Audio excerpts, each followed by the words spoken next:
At the United Workers' Party (UWP) press conference, the party's endorsed candidate for Castries South outlined his misgivings with the present administration's handling of the cost of living.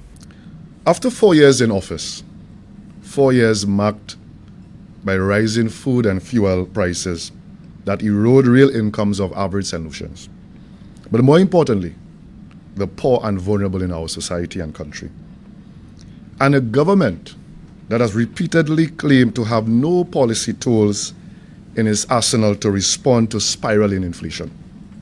In fact, the constant refrain has been that it is imported inflation and therefore there is little that the government can do. We know now that is not that the government could not do, but rather it deliberately chose not to do. It is not just imported inflation, but policy inaction. His view is that the government's response to rising food costs is too late.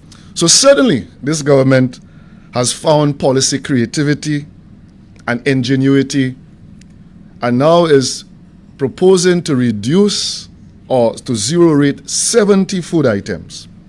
My response to this government and your response to this government should be too late, too little. The DESCARTES suggests that the value-added tax, VAT or VAT, was removed from construction materials for exclusively self-serving purposes. I asked the government to tell St. Lucians how much revenue has been forgone to date on this construction stimulus package. Because I know, and the reality is, the persons benefiting from the VAT removal on construction items are seated in the Philip G. Pierre's cabinet. The UWP's decision to decrease VAT was, in his opinion, the best disinflationary policy that St. Lucia has ever seen. That the singular and biggest disinflationary policy that was ever introduced in our history is the reduction of VAT from 15% to 12.5%. Can you imagine what you would be placing at the pumps or on the grocery shelves if VAT was at 15%? His presentation closed with criticisms of the government's food voucher program. We found out on Thursday that a major disinflationary policy of the Labour Party is the handing out of vouchers. I have looked through the estimates of revenue of expenditure in search of a national food voucher program, but could find none.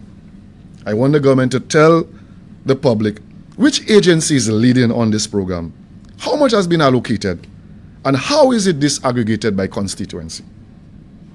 What is the eligibility criteria for accessing food vouchers in St. Lucia? We all know it is a parliamentary rep that decides who gets food vouchers. It is not a national program. It is a political program to secure votes of the poor and powerless in our country. For Choice News Now, I am Cianna Dalsan.